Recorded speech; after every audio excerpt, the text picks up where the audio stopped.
Council will come to order. Thank you all for joining us this evening. This is a committee of the whole meeting. We are joined in person in the council chamber by Councilor Allen, Councilor Click-Bruce, Vice President Edwards. We're also joined virtually by Councilor Walsh and Councilor Govan. The purpose of this is to hold our quarterly oversight meeting relative to implementation of the Springfield Police Commission as well as implementation of the DOJ consent decree. I want to thank our guests this evening for agreeing to join us. We're joined in the chamber by Superintendent Cheryl Clapprood, as well as the chair of the Springfield Police Commission, Norm Roldan, and City Solicitor John Payne. We have this set up in two parts, the first part being the implementation of the consent decree, the second part being the Police Commission. I recognize certainly that the two intersect quite a bit, so I think there will be some overlap. But what I'd like to do is start with a discussion on the consent decree, the bigger picture piece. And to do that, I'd like to invite first Judge Payne and then Superintendent Clapprood just to share a little oversight, whatever you think is most relevant for the councilors to be aware of. We can then take some questions, and then once we conclude that portion, we can hear from Chairman Roldan and take questions relative to the Police Commission. So with that said, I'd invite Judge Payne to begin on the consent decree.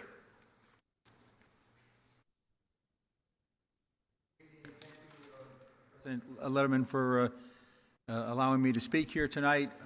Let me just give you a brief update.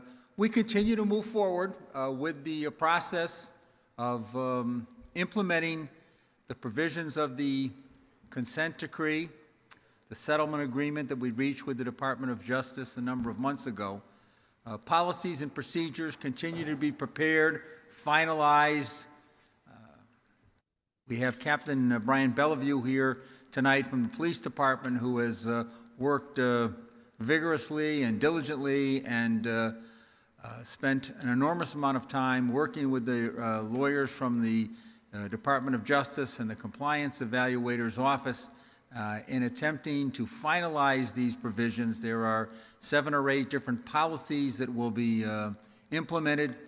Some of them are in the final stages. Some of them are beginning the process of in-service training and training to the officers. Again, it's a very cooperative aspect. The parties work in a very collegial manner. We meet every Wednesday afternoon for at least an hour or so. We discuss where we are, going over issues and concerns. There are always some disagreements over language and procedures and policies that we're both working through. But we do that, again, in a cooperative and collegial manner. We continue to proceed. The compliance evaluator is actively involved in the process at this point, and I think we're making the progress we expected to make, and hopefully we'll continue on that until all of the policies are finalized. As you probably are aware, the policies are put up after they're getting to that finalized stage. They're put up on the website so that citizens can review them and make comments if they so desire. Right now, we're making the progress we expect to make and expected to make and hope to continue to make until the procedure is finalized. But I would be glad to answer any questions that you might have. Thank you, Solicitor. Before we proceed to questions, if the Superintendent might like to brief the Council as well.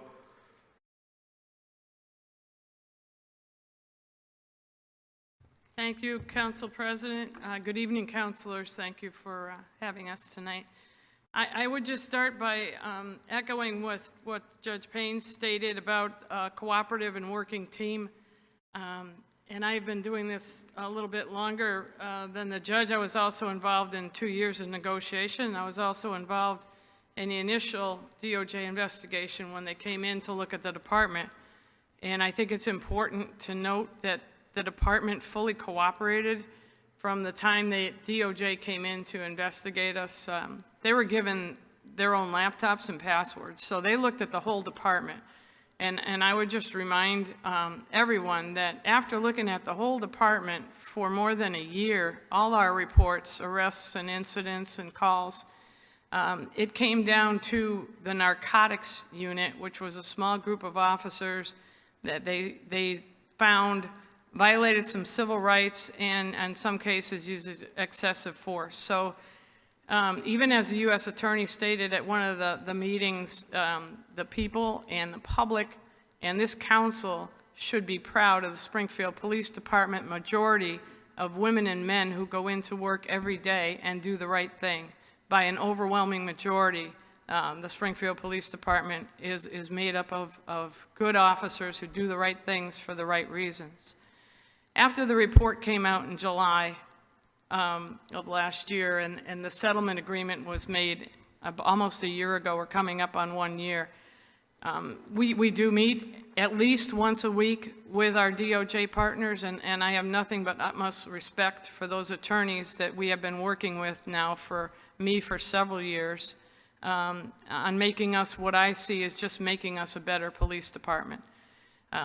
I also have the utmost respect for the compliance evaluation team, O'Toole Associates.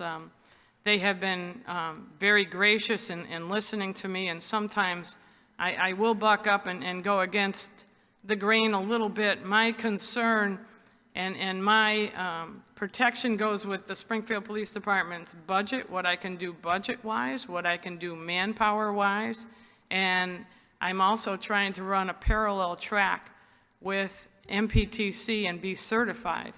The new reform legislation will require that every police department in the state of Massachusetts be certified. To obtain certification, all our policies, rules, and regulations, procedures have to be standardized. We have to meet so many standards. Accreditation is a little bit out of our reach at this time, but we always felt certification is within our reach. So having that in mind, I think all three sides, the DOJ, the compliance evaluator, and our city team understand that I will try to definitely accept all their recommendations and try to accomplish everything in that settlement agreement, while at the same time meeting the standards of MPAC, the Mass Police Accreditation Committee, and MPTC training. I cannot train the Springfield Police Department differently than what other police departments in the state are required to do under the MPTC training. So I think they've understood that. They've worked with us, and we've got a lot done. The first things we had to do were 5 policies. Those 5 policies were issued February 1st. The use of force policy, use of force reporting, use of force review and investigation, the vehicle pursuit policy, and the foot pursuit policy are all policies that were designed and met the settlement agreement, as well as met MPTC regulations and how we're trained, and as well as include standards for being certified. So I'm trying to make everything kind of meet in the middle and get things accomplished here, not just the settlement agreement, but bringing the Springfield Police Department up to par and being certified. A lot of our problems in the Springfield Police Department are problems that most large police departments have. Our technology was a little out of date, our record keeping was a little out of date, and reports were difficult to find. Admittingly, reports were difficult to find. What we're doing in the purchase now of a new RMS, records management system, and that system is being purchased now. We're being trained on it now. We're giving them specifications for it now. It's going to take about another 10 months or so to come online. But what that new RMS does, it takes everything in regards to that arrest or that incident and keeps it all together in a nice package. So all our body-worn camera footage, all photos, all videos, all reports, all use of force reports, all supervisors' reports are in one package together, which will help us, help officers in court, help us for civil suits down the road. 5 years from now, 10 years from now, you're still going to be able to find everything in one place. So that was purchased. And along with a lot of the settlement agreement necessities for use of force and use of force reporting, we purchased a software called Blue Team. Blue Team is a software used by the Mass State Police. It was explained to DOJ and the compliance evaluators and accepted. It's in use now. We started it early March. It's a software that puts all use of force reports together and all reviews together. The reports are then sent to, there's a certain guideline that these reports will follow, so that a captain will review it, a lieutenant will review it, and if there's any issue whatsoever with use of force, it'll come by way of the Internal Investigations Unit and a Use of Force Committee. Use of Force Committee is being formed as per the settlement agreement. We have that done. We're going to have a couple meetings very soon, and what they're going to do is go over all use of force that the Springfield Police Department may use and examine it case by case to make sure that we are in compliance with the new policies. So all of that has been done. I would say the heavy lift for the department is obviously training and obviously developing curriculum and obviously some sort of a mechanism to make sure that everybody understands the new policies and new procedures we're doing. So we have purchased Power DMS. It's a new program that takes all our policies and procedures, will automatically update them for us, sends it out to all 500 members of the Springfield Police Department, and calls for an electronic signature on each policy. So they have a certain time to review these policies and then press sign for an electronic signature. It also includes an audit system so that I can check to make sure that all officers of the Springfield Police Department and supervisors have read these policies and procedures and understand them. It comes with a survey mechanism we can use, and it also comes with questions that we can check to make sure there's understanding of what we're doing. When you have a department as large as ours, that's the hurdle to overcome. You're changing the way you do things. You want to make sure that every officer and every supervisor is up to date on these new policies and procedures. When we first started with the settlement agreement, it was just myself and the command staff. It became obvious very quickly that it was very time-consuming, so I chose Captain Brian Beliveau to lead what we call the Settlement and Implementation Unit. Brian has done a tremendous job for me. It's an arduous task that no one really in the last 30 years has wanted to tackle, so Brian got it all in one bite. And then it became obvious that Brian wasn't enough for the unit. So Brian now has 2 sergeants, and there's a lieutenant now in there that's on light duty that's helping us out with some paperwork. So it's a 4-person implementation unit with the help of the command staff. We're all on board with this. We're all focused on getting this done and doing what's needed. We have been ahead of every deadline. We have not missed a deadline. The policies they have called for, they have gotten on time. There is going to be a little delay with a couple policies because of the Springfield Police Supervisors Association. Some of these policies are going to call for the agreement in their contracts, and they are bargaining. Having said that, even though they have not agreed to a field training officer program and an evaluation policy, we have still gone ahead and drafted those policies. So when their contract comes up and hopefully they agree upon them, it won't be long for us to turn around and get these policies rolling, because they will be done and they will have been submitted to DOJ and the compliance evaluation team. So I will just say to you what the quarterly report said when the O'Toole Associates, that she was happy with the progress, especially by the Springfield Police Department thus far. Our work level and effort is certainly there, and we've had everything done timely. We certainly do disagree once in a while, but it's respectful. And I think we've been able to work everything out as to date. So if you want to hear from Captain Beliveau, Mr. President, I'll let him come up and... Certainly, if Captain Bellevue would like to add additional testimony, we're glad to hear from him.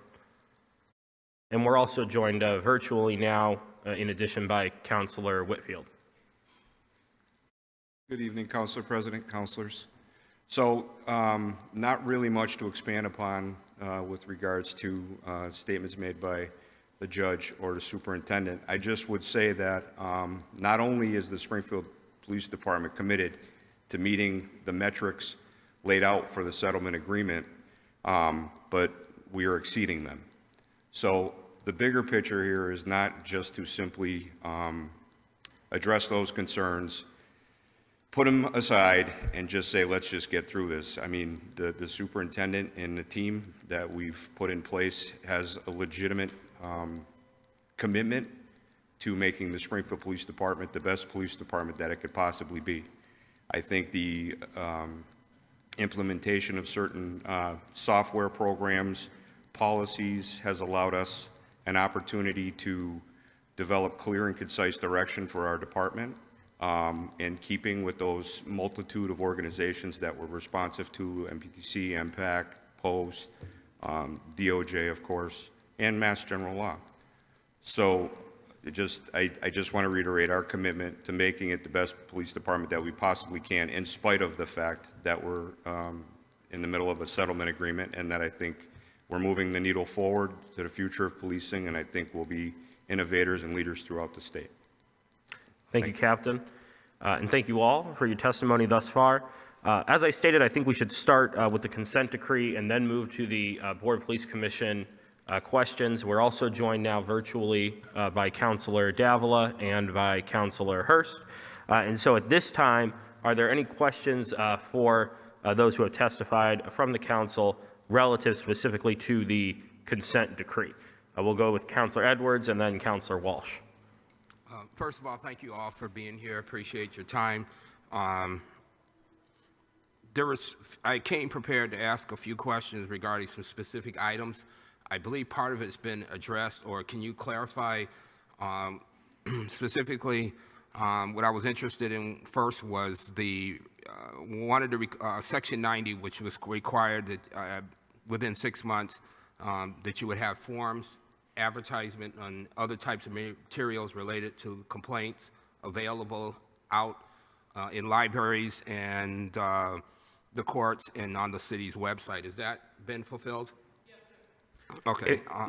Although it's a brief answer, we do need you to step up to the podium just because those participating virtually will not be able to hear you. Yeah. Go ahead. And I apologize.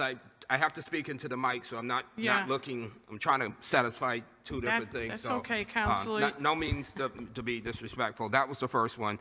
The other one was within 18 months, Section 37, you would establish the central electronic system. It sounds like you have that in place as well? Yes, sir. Okay. Next, Section 64. The effective date to develop the force training curriculum and procedures manual. That's in the works. That's the one that is not done yet, but Correct. that you're close to, and that's what you're making references Correct. to the software and things. Correct, sir. Okay, thank you. Section 69 and 68, the force manual, once again, was one of the questions I was going to ask, but I guess that's been answered as well. And then finally, Section 82, the wearing of nameplates. Is that something that is part of the negotiations contractually, or is that something that we can anticipate seeing, or is that implemented as we speak? I believe that it was negotiated with the IBPO, which is the patrolman, and it's still in negotiation with your supervisors. Okay. And I'm really do appreciate the work of your officers, and thank you for answering my questions. Thank you, Counsel. Thank you, Councilor Edwards. Councilor Walsh. Thank you, Mr. President, and thank you to the personnel who have come down tonight for the Committee of the Whole. And thank you, Commissioner Clapper. You know, I think we're all on the same page here. I think all of us want Springfield to have the best and fairest police department in the state of Massachusetts, but I'm a little overwhelmed at all the technology. And do you have, within your department and in your space, do you have the capacity for all these? And do all Springfield police officers have iPads so they're kept up to date with the requirements and the technology and the messages? We're doing well, and I think what allows us to keep going so well is we have different buildings available to us. 299 Page has some infrastructure, and 50 East Street has some infrastructure, as well as 130 Pearl Street. So a lot of the software that we've talked about, obviously not much space is required. It's updating. Yeah. It's just updating our servers and the service that we provide. So technology-wise, we were a little bit behind the 8 ball as of like 2020, and now we're moving forward to probably where other larger police departments have also have to go. It's an investment, but it's desperately needed, and some of it came with the body-worn camera purchases and their implementation. Takes an awful lot of service space and cloud storage for the body-worn camera footage, and as you know, I have said that every officer, whether it's uniform or plainclothes, is operating when out doing their jobs with body-worn camera. And they have to dock those cameras at the end of their shift, and all that footage is uploaded.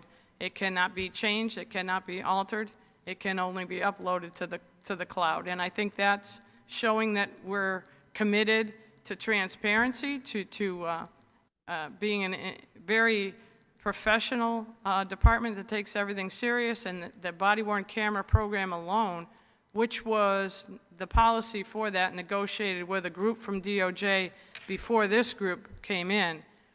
We were praised for the policy going through despite COVID restrictions when it came down. We went forward with it because we knew it was important. And it has overwhelmingly, in 99% of the cases, assisted and helped either in criminal convictions or the officer. Okay, and you probably have discussed it before, but I'm not aware of it. Have there been specific recommendations about the makeup of the department, like whether or not there should be more women, whether or not there should be interpreters? I mean, did they get into that kind of a discussion with you? They did not, because we are basically a civil service department, so our hiring is at this time off of a civil service list where you take a test and then there's a background and then there's several steps to go through. But I will tell you that they dropped Castro Beecher because the Springfield Police Department is beyond parity. I think we were 54, 46 or something in that range as far as ethnicity and background, and I do have quite a few women now on the Springfield Police Department, and maybe something that I come in front of you because, you know what, we ran out of locker space for women, so that may be something we ask of you. We have enough. Well, I'll certainly support that. And now I've got an easy one for you. I don't know what MPTC stands for. It's the Mass Police Training Council. They're the ones that set the training standards throughout the state of Massachusetts. That was one of the reform bills was insistent on, that we all be trained similar, and every police officer in the state is trained the same, so we can go from one department to another if you're certified by post. Okay, thank you. I appreciate your service. Thank you. Thank you, Counselor. Thank you, Counselor Walsh. Are there any further questions relative to the consent decree, either virtually or in person? Seeing none, then at this time we'll move to the second portion of our meeting relative to the Police Commission. I want to thank the Chairman, Norman Roldan, invite him forward at this time for coming before us. And Chairman Roldan, we'd invite you to brief the council on your current experience, and then we will open it up to questions. Thank you, Councilor President and councilors as well, and councilors on Zoom. I actually created a mini report. There's two phases of the report. I'm going to pass around for you guys, and maybe you can share with the other councilors.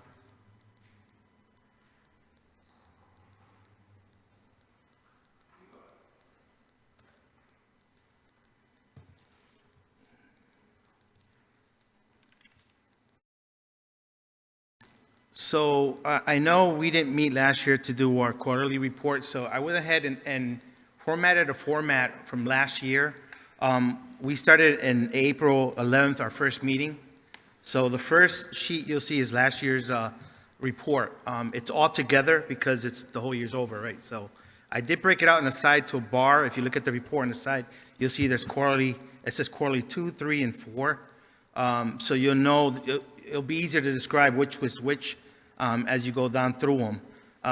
As you well know, I wasn't the president at the time, so I'm going to speak as best I can to describe what that year looked like as a, oversight. We started, like I said, on April 11th. Our first meeting was in City Hall. That's where we named selected our chairman, discussed what the board looks like and what's going to do, and also we approved the amendment of Rule 32. Then our next meeting was Wednesday, April 13th, where we talked about one case. We actually voted on that case, and we also scheduled a following case. As you see in here, we don't put names because of the HIPAA rules, as we all know, but we decided to put the case numbers to make it easier to describe what we're talking about when we do speak about cases.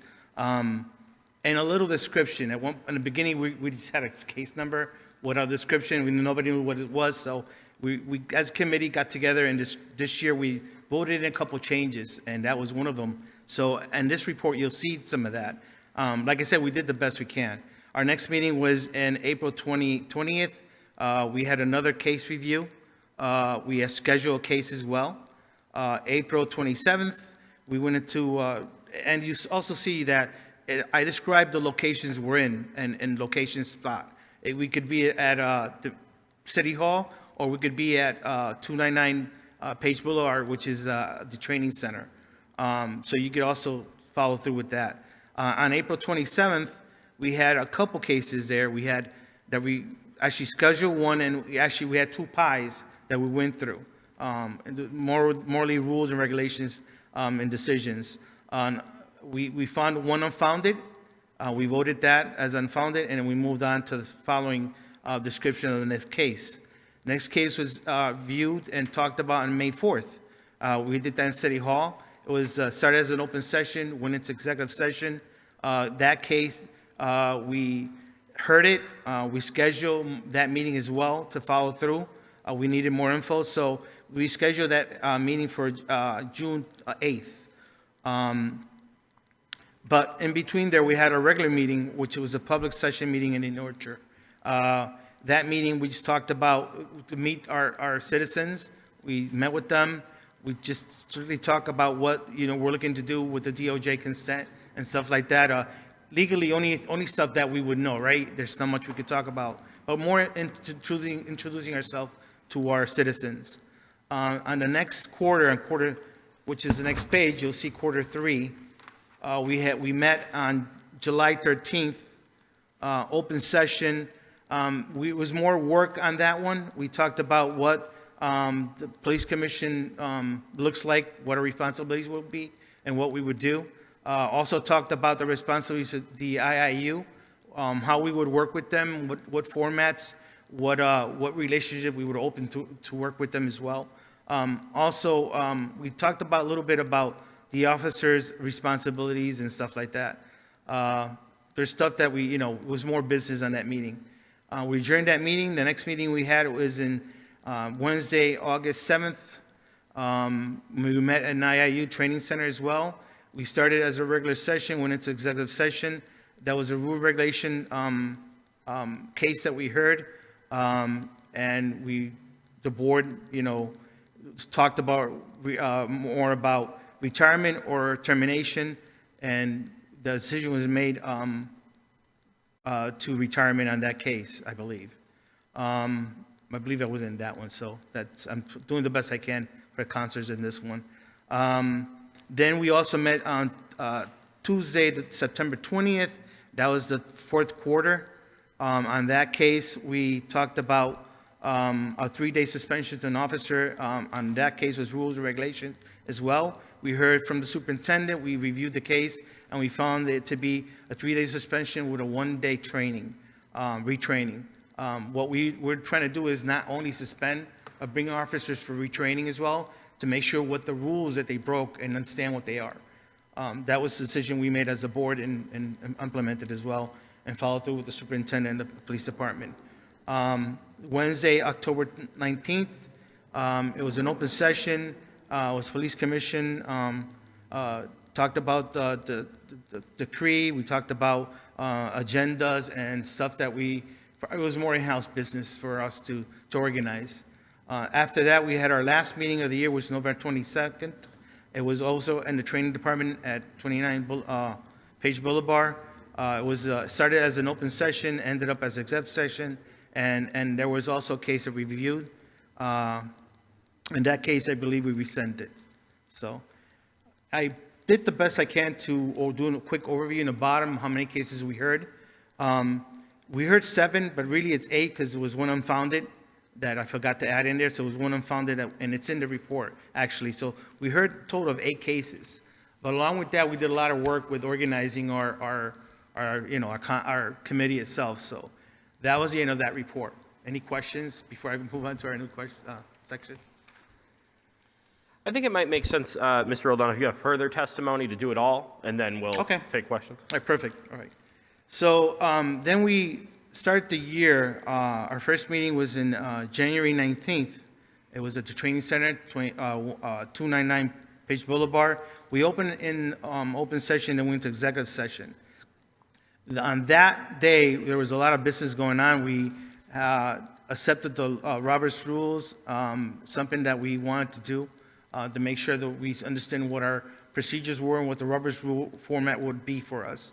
We also had the law department give an opinion to us on the procedures and policies. That was done as well. We elected a new chair on that day, and we met with, talked to IIU on investigation about upcoming cases coming up. And there was actually 2 cases that were scheduled to hear. Then we met on Wednesday, February 8th, training center as well, 22 Page Boulevard. We started as an open session, then we went to executive session. There we heard a case. As you see, there are a couple cases that we heard. We canceled one. One was canceled due to the officer canceling the position or a decision that was made. And then the other case was scheduled. So we went from there. Wednesday, March 1st, we had our next meeting. That meeting was the ones that we scheduled previously. That ended up, when we went to executive session, as a termination. We found cause for termination on that case.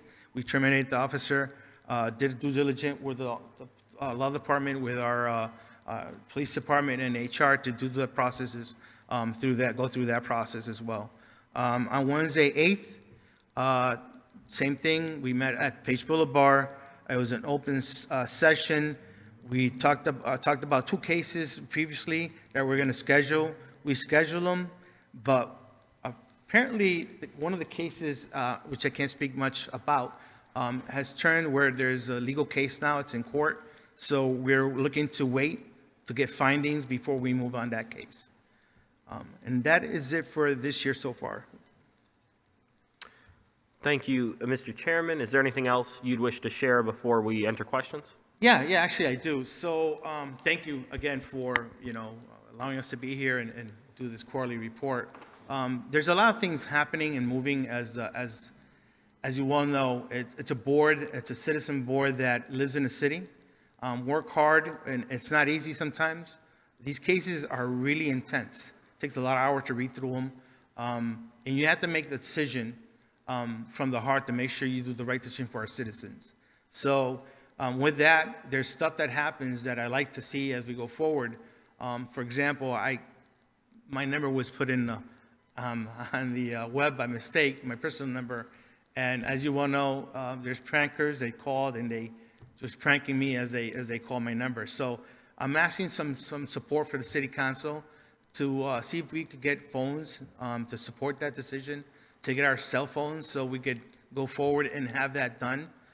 Also as well, we're looking to do more managerial stuff and stuff that we do for the DOJ. We'd like to meet with them. We actually met with Michelle already, Attorney Michelle from the DOJ. We talked about sitting down with them and working with them along with the commissions and at one point getting with them to create our manual, our books. I'd like to see that done this year and maybe do it professionally, get it printed and done the right way, and training, right?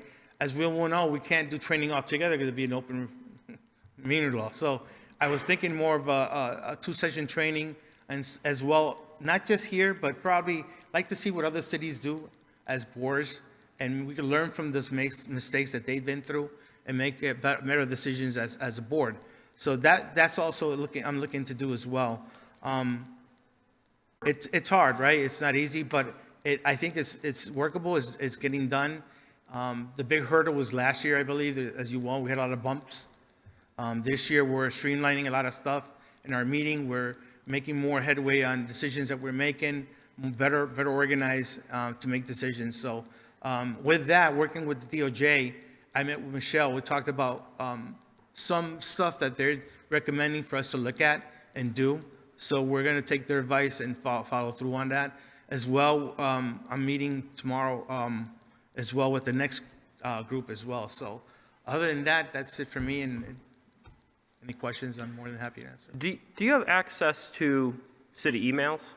Yes, we do. So you do have We email? have city Okay. email, yes. Okay. All right. Well, thank you, Chairman Roldan. Are there any questions for the chairman relative to the Police Commission? Councilor Edwards? Yes, first, thank you, Commissioner. Appreciate your work and all the committee members as well. I have a few questions. I don't think any of them are too difficult. Some of them you've kind of answered in your presentation. Could you speak a little bit to administrative support?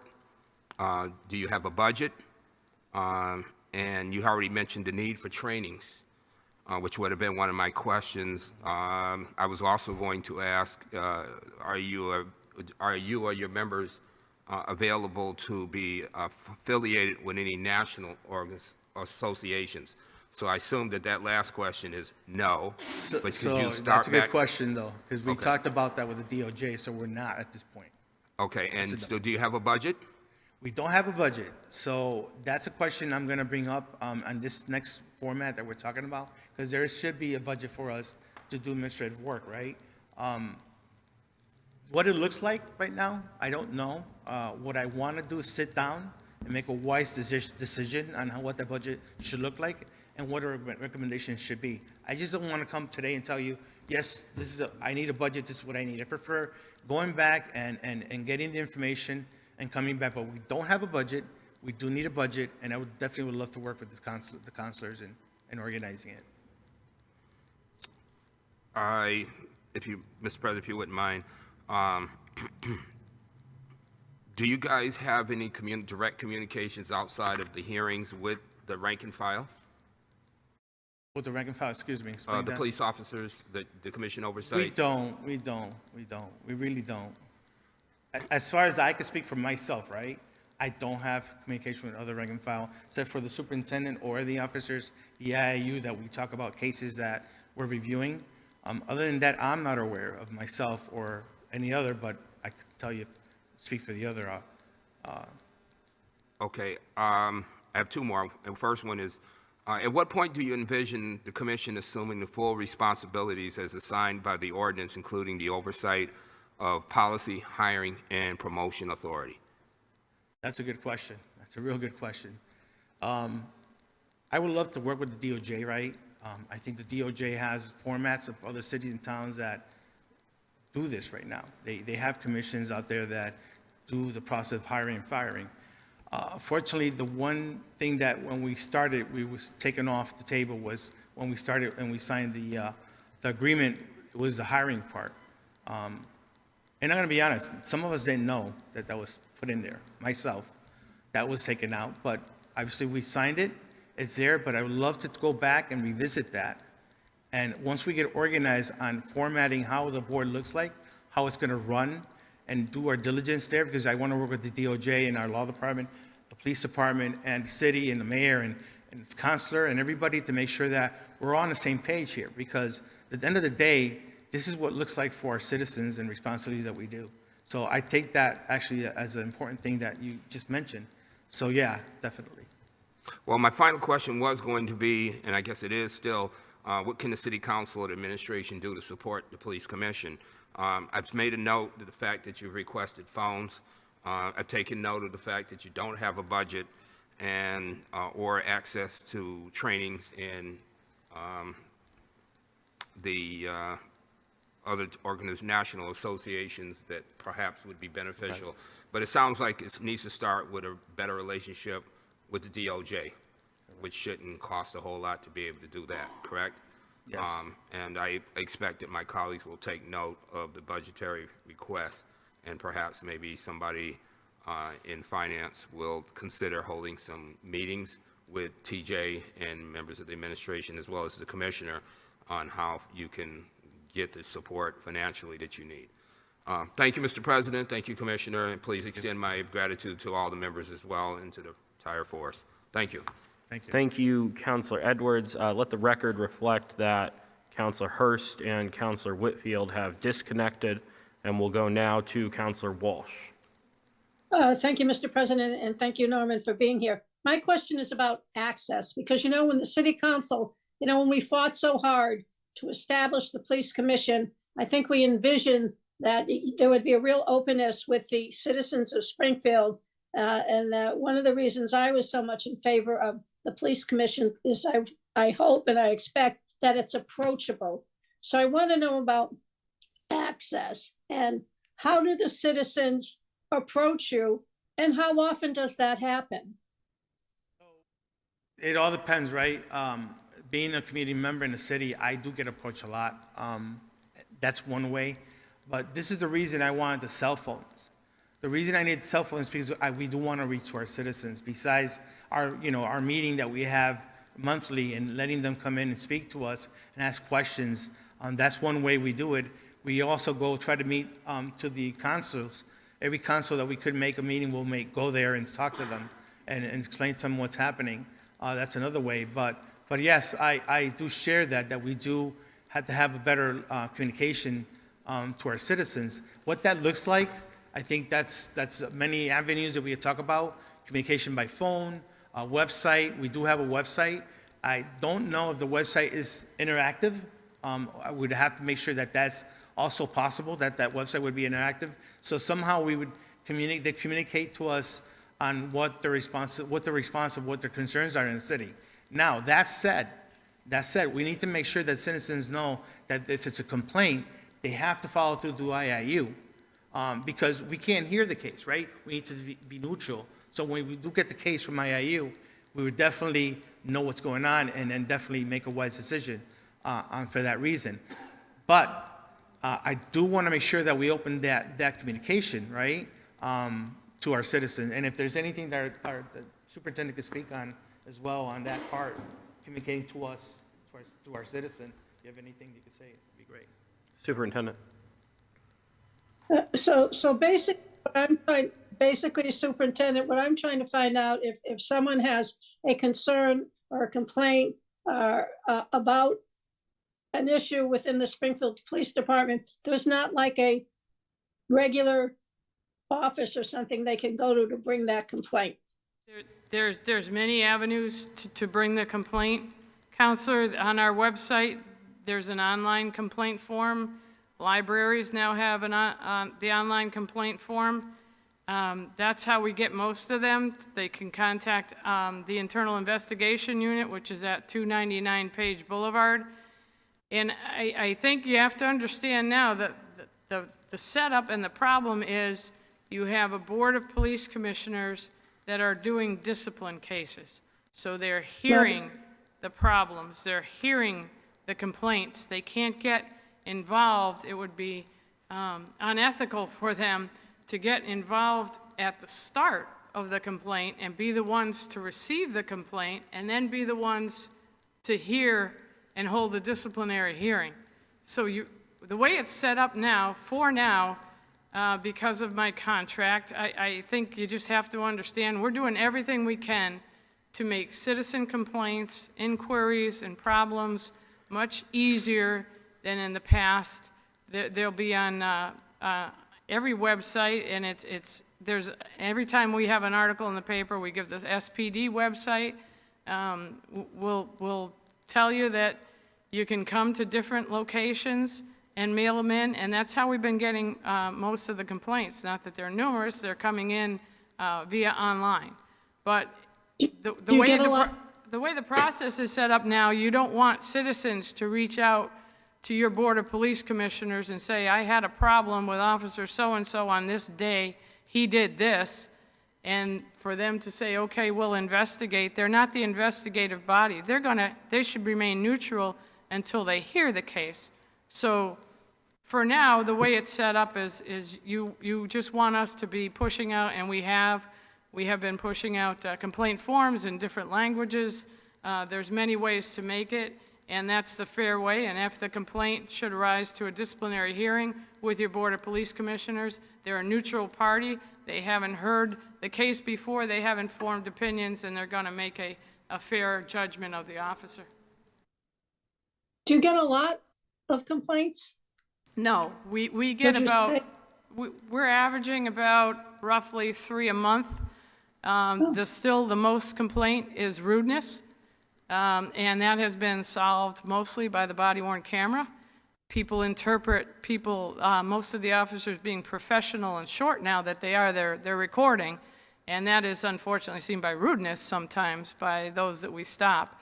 But the body-worn camera has settled that, and I will tell you that since narcotics has turned into the Firearms Investigation Unit, over a year ago, there has not been one complaint of excessive force against them. They have been receiving a lot more training, a lot of law classes, and they have seized so far over 48 guns for this year alone. We're in March. They've been doing a tremendous job with no complaints, so I'm very proud of them. I kind of have an off-the-wall question here, and it will be for you, Superintendent, Commissioner Cheryl. All these new regulations and requirements and training, has that impacted recruitment of new police officers? Or is it a plus? It's one of the factors that have definitely influenced recruitment. The reform legislation, new laws, new policies and procedures, just what we went through in the past 3 years, the profession itself, it is very, very difficult for me to recruit and retain officers. I lose more officers now, even before they get their 80%. They're leaving me in their early 50s. So they take that experience with them, and out the door they go. And recruiting is horrendous. I tried to get a class of 50 in. You now have 27 recruits in there. So that's how much short I start already in June when they graduate. Oh, thank you. Thank you, Councilor Walsh. Are there any further questions for the chairman? Go to Councilor Allen, and then we'll go to Councilor Edwards. Want me in here? You'll have to be, yes. Thanks for all the info, great info. 2 questions. One is there interaction between, it just was clear to me when you said about the investigative unit versus the people that make the decisions, the Board of Police Commissioners. Is there interaction with them, between them? I understand the point that they shouldn't, I thought that was a good point you just made about that they shouldn't see the case until it's before them. But is there interaction where they learn a little bit about day-to-day police work or things that might help them do their job of making a judgment on a case? Or are they pretty much a board that doesn't have interaction with the department? No, so we review a case, there is interaction, because there's questions we have to ask, right? We have to make a wise decision, because if we don't have that interaction, we weren't gonna know the whole case. So we wanna know both sides of the story, so we do have to have interaction with the IIU. It's brief on the case, right? We only stick to the case, as they say, only the facts, right? So we stick to the fact of the case, and we only speak on the questions that we ask. We don't ask their opinion. We ask only questions on that specific thing. That's one thing that early on, as a board, we agreed on. No opinion, only what is this on? Did he eat the light? Did he pass the light? Did he jumped up? You know, simple questions. Other than that, we don't ask for opinions. Only ask for questions that we have the facts for, and we make a wise decision from there. Okay, thank you. My other question is a follow-up to Councilor Walsh and the effect of the staff on the staff, morale, recruitment, all that. This isn't maybe the forum to talk about all that, but I'm sure this council, I know I speak for myself and a couple others, I'm sure we would do anything we could do to shore up, to help, to visit a shift change or whatever, speak to the police, et cetera. I would be willing to do almost anything in that vein to tell the police how we value them. The 4-year contract we just signed a few weeks ago, and I made a speech that night about how important they were and all that sort of thing. So please don't hesitate to call me, or probably any of us, but I'll speak for myself, to come and speak to people however it would help. Counselor, thank you, and I will tell you, it means a lot to them when they hear from you. When somebody's made a good arrest or when the officers are hurt, I hear from counselors, and I tell them that. We make sure that they know counselor called and wants to know, and I get the calls, and most of you are very receptive, and the officers are very appreciative. So that would be appreciated, and if you can help me by going to seniors in high school or community college, the freshman class, and really just express your view of policing, that you don't see the Springfield Police Department as being demonized or brutal people or murderers or racists. We are hardworking men and women from the community. We live here, we represent the community, and I think hearing it from you in certain circumstances like that would be greatly appreciated. Thank you. I'm all set. Thank you, Counselor Allen. Counselor Edwards? It's not a question, it's more of a statement and appreciation of what the Commissioner described just a few minutes ago with the relationship of, I think there's a lot of misinformation about the role of the Commission. I believe I'm hearing and understanding, and I believe too many people in the community think that we should, if I have a problem with an officer or a situation, that I as a citizen should be going to the Commission. And in fact, I should be going through the normal channels of the police department to file a complaint, and the commission gets involved when it's investigated and found that it is necessary for an officer to, through the chain. I think that part of it is missing, and I see the commissioner is nodding. I think that was what you stated, Commissioner, a few minutes ago was in a certain way an extension of what the chair of the commission was stating, and that disconnect, even when we give out the cell phones, that's not the channel for citizens who have complaints to be calling these commissioners with their complaints. We need to have more information out there as if you have a problem, if you perceive a problem, it's not the commissioner's job to investigate your complaint. It is the internal investigation unit of the department to investigate that, and the oversight of that investigation will at some point be done by the commission. Is my statement on point? It is. It is on point. Perfectly well stated. Your statement's perfect. Perfect, yeah. Okay, thank you. I don't get those too often, but I'm starving for some attention here. But thank you very much, and to all the officers, please, everybody, do go home safely to your families, and to the commissioners, do appreciate everything you guys do. Thank you for allowing me to walk out of here smarter than I came into the room. Thank you, Counselor Edwards. Counselor Click-Bruce? Thank you, Police Commissioner, and also the Commissioner, and everybody here on tonight. Thank you, Council President. It's more of a statement, and I heard you clearly that you need some assistance. So, as being chairman of the Public Safety Committee, I'll be willing to set up a meeting with myself, you, and the mayor to see if we can, get together and work some things out with regards to some of the issues that you're having, and some support systems that we think that I believe we can get in place for you. So again, you have my full support. We want to make sure our citizens are safe, and I think everyone is doing a great job, and we just need to work together to make Springfield better. Thank you. Thank you. Thank you, Councilor Bluth. Thank you, Counselor Click-Bruce. Are there any further questions for the chairman, either from anyone in person or virtually? Seeing none, I just had a quick question along the same lines as my colleagues relative to some of what you described, Mr. Chairman. What type of administrative support do you currently have? Who handles the setting up the meetings, forwarding the cases, the agendas, anything like that? For example, what our staff would normally handle on our behalf. Yeah, so we're Lynn from the police department. I believe it's from HR, I believe I'm not mistaken. She's our board secretary, and we use her to organize our meetings and dates. Since we have our meetings in IIU, Lynn would let them know we've set up the room in that location and we get it all prepped up. The reason we do it in IIU is because some cases are technical. We need to see video. We need to see sound, and it's easier to do in those specific systems because you can see the stuff granularly. You can see actually the sound is more clear, and you see a better process. So the IIU has a big supporting staff on having it at that location. That does not mean, right, that we don't have to have it here. If we could set up something like that, fine.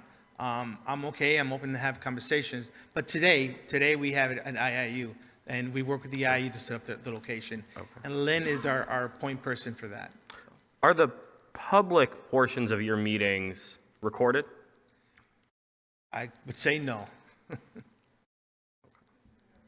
They are public? Were we talking about our public, like when we went to Indian Orchard? No, I mean, I would expect that. Oh, but- yes. Okay. I apologize, yeah. Every meeting we have that's a board meeting itself, it's all recorded. And where do those recordings live? That would be our technical support team that Lynn gives it to, our tapes to, so. Okay. All right. And relative to the requests you made tonight, certainly I have great confidence in our public safety chair. It is budget season now.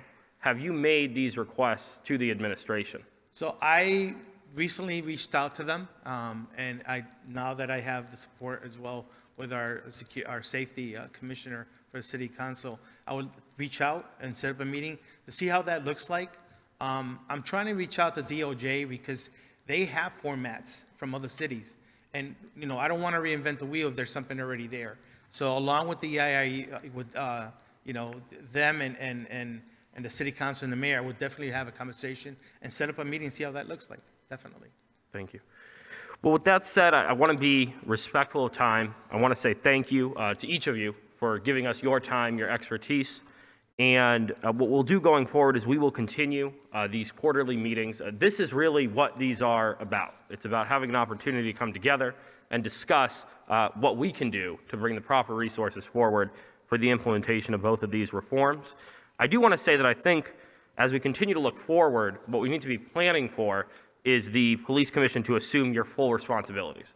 And in order for that to happen, what you are describing must be put in place, the administrative side, and that's certainly what we will be focused on providing you with.